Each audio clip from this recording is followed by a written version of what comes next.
Hello, everyone. Thanks again for joining us on this episode of Radio Manifesto The Good Life.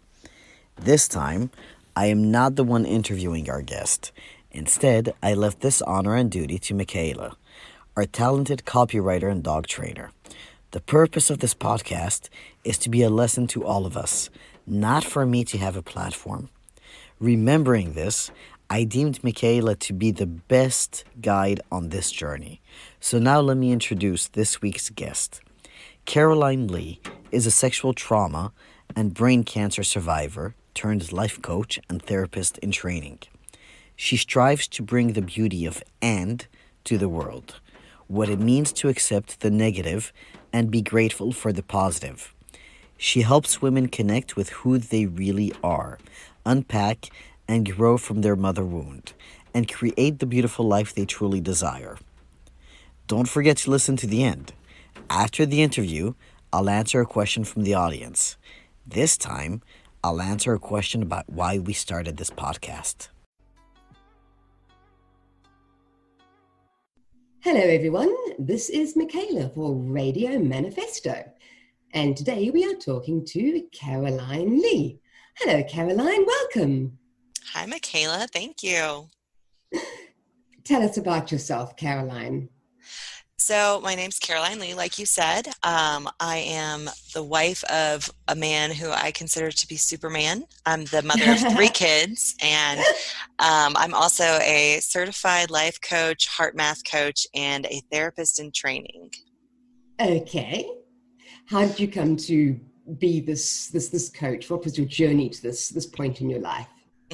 Such a good question. So my journey in life has been one that has been bumpy, for sure. I suffered from 4 different sexual traumas between the ages of 6 and 24. And right. And on top of that, when I was 18, I was diagnosed with my first brain tumor. And yeah. So when my daughter was born in 2016, so she's my third, I really came to a head in my life where I just really realized I didn't really have a great understanding of who I was as a person. I mean, I understood that I was a mom, but that felt like such a limiting title that it didn't really hold space for me. And I understood my identity as a wife, but I couldn't really understand who I was just as a person without it being related to somebody else. And as I started this real self-discovery journey, then I decided to get certified in heart math because it's, just to give context to it, heart math is a self-regulation protocol to help individuals manage their triggers as it relates to anger management, stress, anxiety, PTSD. Mm-hmm. And it's one that has really helped me in my own struggles around anxiety. But when I did that and launched my business, a month later, I was diagnosed with 3 more brain tumors. And good heavens. Right. So while I had really come to a really beautiful place of healing around my first tumor and really had done a tremendous amount of healing work around my sexual traumas, I still really just was thrown into a whirlwind with this new diagnosis. And I spent 2017 really diving into my understanding of self-identity and self-worth, because our self-identity is so intimately tied to our self-worth. And if we don't know who we are, we can't truly grasp our own value and our own worth as a person. And so I spent so much of my time in 2017 not just handling this new medical condition and this understanding of this diagnosis as well as my family, but also just really diving into who I am and releasing myself from what I now call the emotional straitjacket that I put on as a child to survive. And all of that to say, what happened was, instead of just focusing on heart math, my work as a coach developed into an approach to really seeking to help women dive into who they are beyond what they've been told they should be, beyond their mother wound, which is now the latest work that I've dove into, beyond, all of the shoulds that have been placed on their shoulders, and really understanding who they are at their core so that they can finally unleash their true self-worth and really be able to own that and acknowledge it and really feel that power. And we develop self-care routines around that. So my own personal journey really evolved into my coaching work, as well as all of the research and personal development work that I did. I use all of that knowledge and the skills that I developed through my own journey to help my clients. I'm going to talk to you as a fellow cancer survivor, actually. And I want to say to you, it's interesting that you say that you felt you didn't have a sense of self, particularly from your original diagnosis and then your further diagnoses. And I don't know how you felt, but I understand what you're saying, because it's almost, well, it was for me, and I know the journey is different for everyone with something like cancer, but it's almost like you're swept along in this current. Oh, yeah. And absolutely. Everyone makes decisions for you, and you just kind of like waft along and go, yeah, okay, sure, all right, okay. And your whole life is just kind of like managed by other people until the day when it's over and they go, okay, cheers, you're done, bye. Did you have that kind of an experience? I did when I was 18. And I think that's because, even at 18, I was in that phase of moving from childhood into adulthood. And so it's I really an awful didn't. time to get cancer. Right. Yes. And so I really did get swept away then. I didn't understand what was happening in my life. And I was also trying to face mortality at 18. And that's a very difficult, that's an existential crisis that most 18-year-olds don't face. And so, but what I do know is that I was very fortunate in that the first specialist I worked with on that tumor was really great about empowering me as a patient and encouraged me to learn about the type of tumor I have and, how to take care of myself going forward and whatnot. And my type of tumor and having brain cancer means I don't actually ever get sent off. I see my entire team of physicians every single year. And at this point, there's 14 of them. Wow. Okay. Right. So so what happened really for me about the identity crisis was, while yes, I really relate to what you were talking about when I was 18, but in 2016, what happened was while I got swept up in this idea of not knowing who I was, I also was very clear about I'm going to find out who that person is and no one else is going to tell me. And so I took charge of my medical team very quickly and made it very clear, while I am the patient, I am the leader of this team. And so I surrounded myself with a team of physicians that I trusted implicitly, but who also knew I was going to be the one making all of the calls, and I was really going to be handling everything with all of the information provided to me, and that I could even access. And I think one of the things that I do know about my experience, though, and Michaela, tell me if this is something you understand and resonate with, but I now openly speak and have spoken in a couple of different podcasts at this point about this, but I talk openly about the experience of grieving the life you're living. Yes. Because what we often don't understand about grief is that it does not have to be about another person or thing or animal that has moved on, that has passed away. It doesn't have to be that way. Instead, experiencing grief about your own life is a very disenfranchised grief. Yes. And trying to explain to people that, at age, I don't know, I was 32 or 33 in 2016. So at still a very young age, I was facing what I cannot believe I'm going to quote Hamilton right now, but honestly, the way they would talk about how Hamilton always wrote like he was running out of time, that was really my experience of grief, was that I felt like I could hear a clock ticking down in my head all the time. That my time was so limited, and it was so hard to enjoy life. It was so hard to find joy or beauty in many things, because I often was swept away immediately by the grief. They're like, what if this is the last moment? What if this is it? I understand that. And, I don't know, did you feel a weirdness about people around you who've not had this kind of experience? Yeah. We don't wish this on anyone, do we? We really don't. Right. But, people think, but you're fine, but you got better. So what's your problem? Right. Do you feel that sometimes from people? I do. And, at this point, I've really, one of the things that I coach on is about self-compassion and about acceptance and non-judgment. Yes. So like using these three components when I'm faced with those sorts of situations. And I've had people tell me like, well, you shouldn't be grieving your life anymore. You're alive. You should be grateful, right? You should be grateful that you're not completely blind by your brain tumors, that you can still see.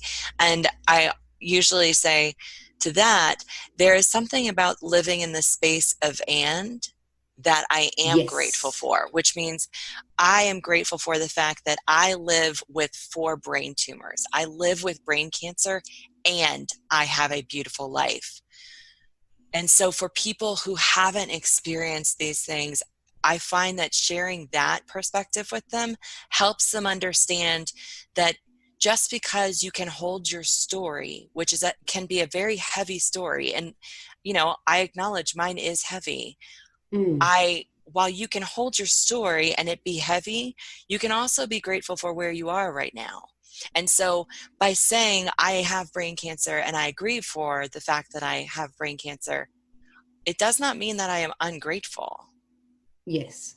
I can live with both. Yes, that's actually quite a brave thing to say, because your life is irrevocably changed. Right.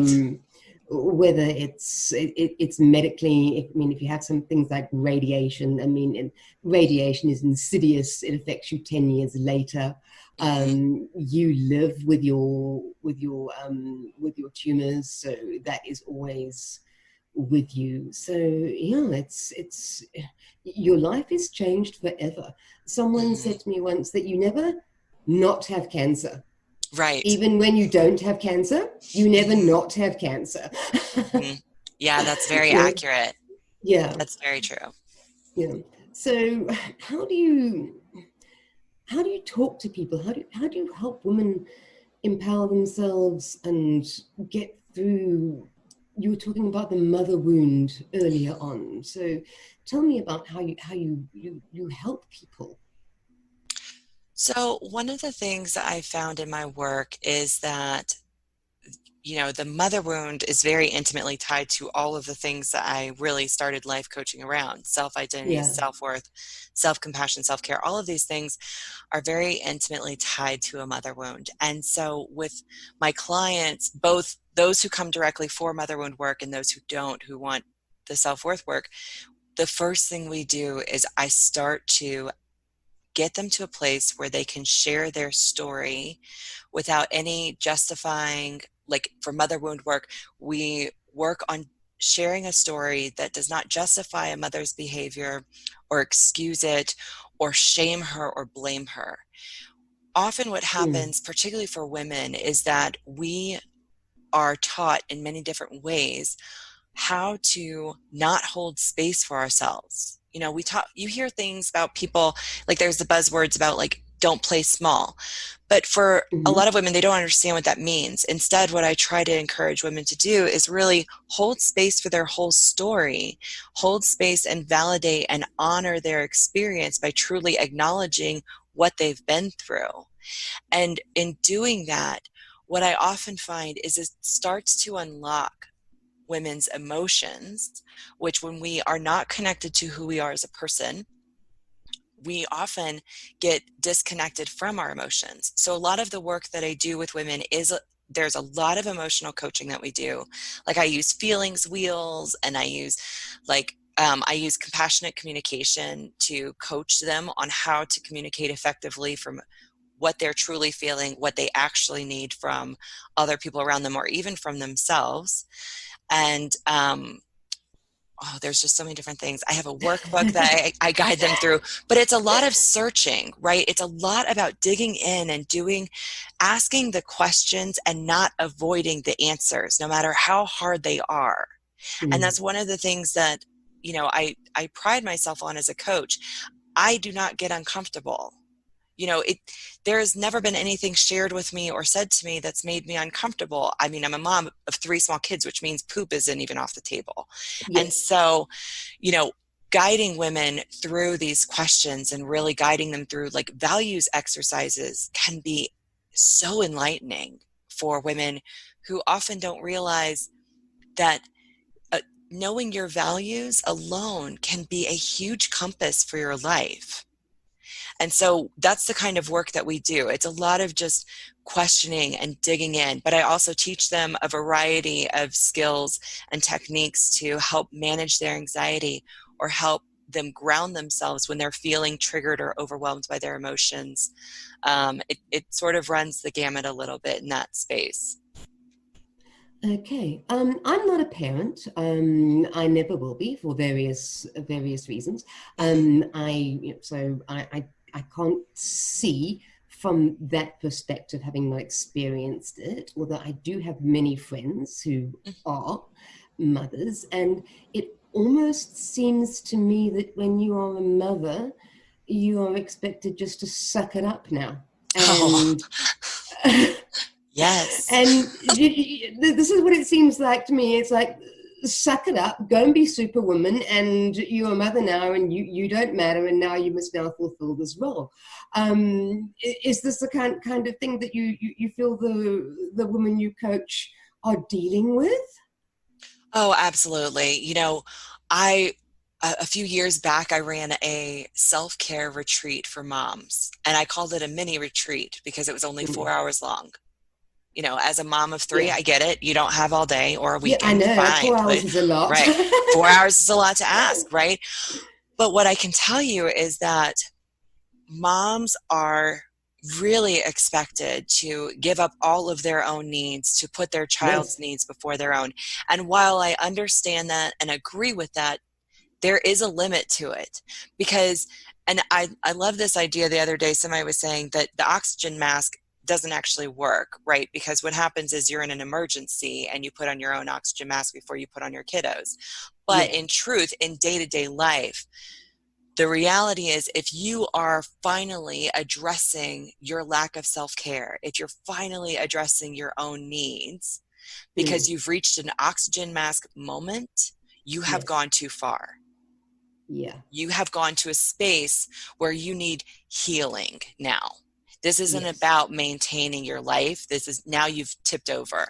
And so one of the things, and I'm actually in the process of writing a workbook on this, so that your question is perfect timing here, but I'm currently writing a workbook for women that's going to be about radical self-care because, and during COVID, we've heard a lot about self-care and what that means and like what does that look like? But the reality is that, especially I think for moms, for the reasons that you mentioned, radical self-care needs to go beyond putting a bath bomb into the bathtub and enjoying a glass of wine at night. Yeah. Radical self-care means being able to bring mindfulness into your day so that you're able to keep your body from staying in a stress response. It means going into a bathroom and stomping your feet and having your own tantrum because you're sick of your 3-year-old's tantrums. Yes. That it's being able to enjoy life by utilizing self-care on a regular basis throughout your day, every day. And I believe that this is true not just for moms, but for everyone, because we live in a world now, most of us, to be fair, we live in a world now where we are encouraged to stay disconnected from self. We are encouraged to jump on social media and spend hours there, or we're encouraged to play any one of the hundreds of games that are on our phones that give us that great dopamine dump that we really, really want, right? And so we stay disconnected. And most people don't understand what the difference is between being disconnected from self and being truly connected to self. And self-care is one of the best modalities for creating that connection to self, maintaining that connection to self, so that we're not actually disconnecting from our relationships externally, and we're better able to show up as ourselves throughout our life. And we're, for the moms, better able to show up as a mom, the mom we want to be. Yeah, because, if you don't know yourself, how are you expected to explain yourself or explain any kind of your own values to your children when they're old enough to understand them? How can you do that if you don't know who you are, if you've just been turned into this parent machine? Right. Over the years? I mean, how can you possibly help your children if you've never been able to help yourself in the time that they have existed? Right. And also think about it this way: what sort of model are you giving your children? Yes. Right. Because how many women talk about the empty nest syndrome? Right? Yes. Their children leave the home and suddenly the mother has no idea who she is anymore because her children are gone. Yeah. And so she's left struggling with this identity crisis. And I think that children, I'm not a parenting coach, but I do believe that children need modeled behavior to really learn the behavior, right? So if we have a bunch of mothers who are not taking care of themselves, then we're going to be raising a bunch of children to be mothers who do not care for themselves. And it's just going to roll down the line and get worse and worse and worse and worse and worse as, many generations in the future. Right. Yeah. So that's actually pretty cool. So when you say mother wound, can we explain the word wound to me? Sure. So when I talk about the mother wound, what I'm specifically talking about is the negative narratives, beliefs, thoughts, and behaviors that we take on either because we learned it directly from our mother, so modeling, or we developed it as a coping mechanism to deal with the relationship we have with our mom. And so I refer to it as the mother wound because oftentimes when I have a client who has a mother wound, issues around self-worth and self-identity and even, self-care, those can be only worked on to an extent. But if they are stemming from a mother wound, that's really at the root of what we need to address. And so this wound can really permeate really every aspect of life. And to be very clear, while I only work with females around the mother wound, I do acknowledge that anyone of any gender on the spectrum can have this wound. It's just that my work right now is specific to women. Right. And also part of the reason why it's such a true passion of mine is because there are so few resources available to women about dealing with a mother wound that specifically address this. Whereas culturally in many countries, the idea of a woman having daddy issues is very prevalent. Oh, we know it well. Right? We know that, and we know exactly what it looks like. Right, exactly. Whereas the mother wound is openly shamed. The mother wound, women who speak about having this particular issue with their mom. Yeah. And to be very clear, the women I interviewed in my research around this ran the spectrum from, on paper and almost in every context, their relationship with their mother was fantastic. But there were these particular little things that created pretty serious issues, to women on the other end of the spectrum whose mothers are classic abusers. on many different levels. So Mm-hmm. I talk to a very wide spectrum of women, and all of them express how very, very few times have they ever been able to utter a word about this issue and they were not met with, you should honor your mother, or you should be grateful to have a mom, or she gave you life, you should never talk about her that way. Mm-hmm. Mm-hmm. And so there is so much shame. There's so Yeah. much shame around this space. And I, when I started seeing this coming out in my work with clients, I could not turn away from it. And I even said to somebody the other day, I felt like this chased me in so many ways, and I embraced it with open arms. I could not turn away. I've got to tell you something. I mean, here I am talking to a woman who has had some sexual trauma in her life, who Mm-hmm. has had multiple brain tumors, Mm-hmm. still decided to have children, Mm-hmm. deals with them and helps other women at the same time. How on earth do you look after you? So it comes down to what I was saying earlier about radical self-care. It comes down to really understanding the keys that keep me connected to myself. And so coaching is one of my self-care practices, because I feel so in tune and aligned with who I am as a person when I'm coaching. But, I wake up every morning at 4:50 in the morning.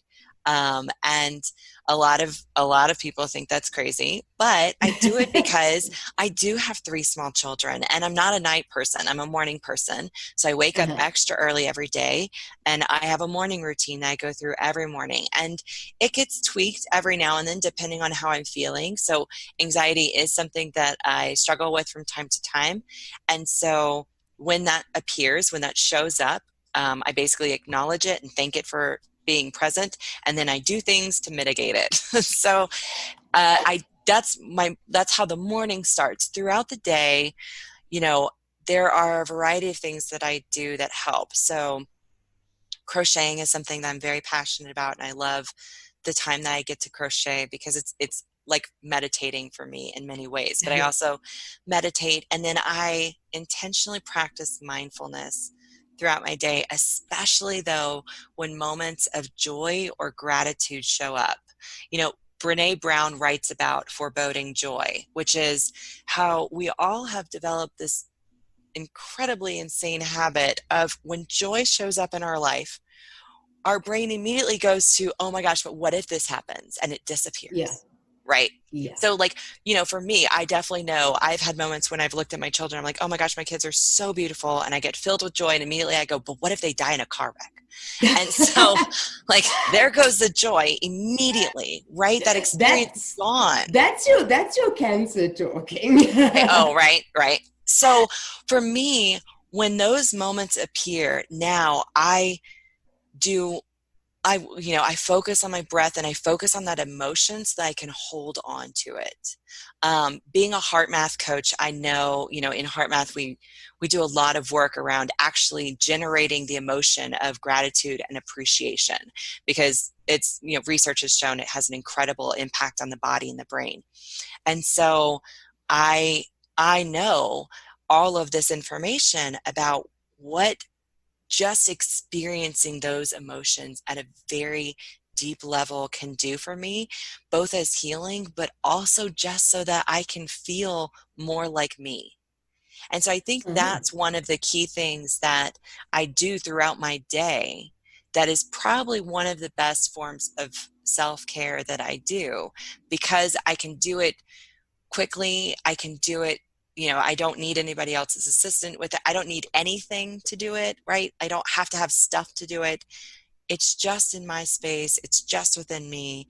And it allows me that moment that can keep me lit up for hours.